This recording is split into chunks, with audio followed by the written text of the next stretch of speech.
Hello friends, welcome to Sri kids TV.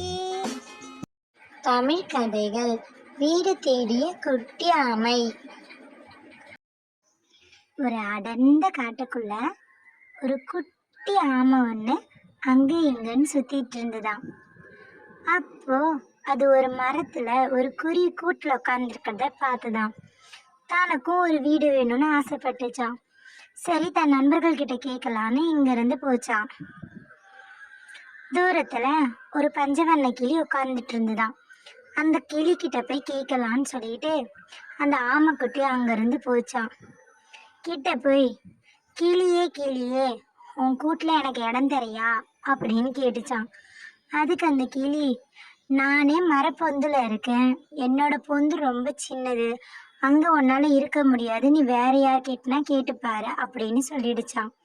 சரின்னு சொல்லிட்டு அங்க இருந்து ஆமைக்குட்டியும் நகர்ந்து போச்சான். போற வழியில ஒரு தூக்குனாங்குருவிய பார்த்துச்சான். அதுகிட்ட கேட்டுச்சான், குருவியே குருவியே, உன் கூட்டுல எனக்கு இடம் தாயே அப்படின்னு சொல்லிட்டு. அதுக்கு அந்த குருவி, என் கூடு ரொம்ப சின்னது, அதுவும் இல்லாம காத்துல அசையும், உன்னால இதுல இருக்க முடியாது, நீ வேற யார்கிட்டனா கேட்டுக்கோ அப்படின்னு சொல்லிடுச்சான். சரின்னு சொன்ன அந்த ஆமைக்குட்டி அங்கிருந்து கொஞ்ச தூரம் போச்சான். வழியில ஒரு கருப்பு காக்கா உட்காந்துட்டு இருந்துதான். அதுகிட்ட கேட்டுச்சான், காக்கா காக்கா, உன் கூட்டுல எனக்கு இடம் தரையான்னு. அதுக்கு காக்காவும், என் கூட்டுல ஆல்ரெடி முட்டைங்க இருக்கு, உன்னை தங்க வைக்கிறதுக்கு எனக்கு போதுமான இடம் இல்ல ஆமைக்குட்டி, நீ வேற யார்கிட்டனா கேட்டு பாரு அப்படின்னு சொல்லிச்சான். அதை கேட்ட ஆமைக்குட்டி சரின்னு சொல்லிட்டு அங்கிருந்து காட்டுக்குள்ளே போச்சான். அங்க ஒரு பாம்பை பார்த்துதான். சரி, பாம்பு கிட்ட கேட்கலான்ட்டு பாம்பு கிட்ட போயிட்டு, பாம்பே பாம்பே, உன் கூட்டுல எனக்கு இடம் தரையா அப்படின்னு கேட்டுச்சான். அதுக்கு அந்த பாம்பும், நானே புதர்லையும் புத்துலையும் வாழ்ந்துட்டு இருக்கேன், என் வீட்டுல வந்து இடம் கேட்கறியே, உனக்கு இந்த இடம் சரிப்பட்டு வராது, நீ வேற யார்கிட்டனா கேட்டுக்கோ அப்படின்னு சொல்லிடுச்சான். சரின்னு சொல்லிட்டு அங்கிருந்து போன ஆமை போற வழியில ஒரு சிங்கத்தை பார்த்துதான். சரி, சிங்கத்துக்கிட்ட கேட்கலான்னு சிங்கத்துக்கிட்ட போய், சிங்கமே, உன் கூட்டுல எனக்கு இடம் தரையா அப்படின்னு கேட்டுச்சான்.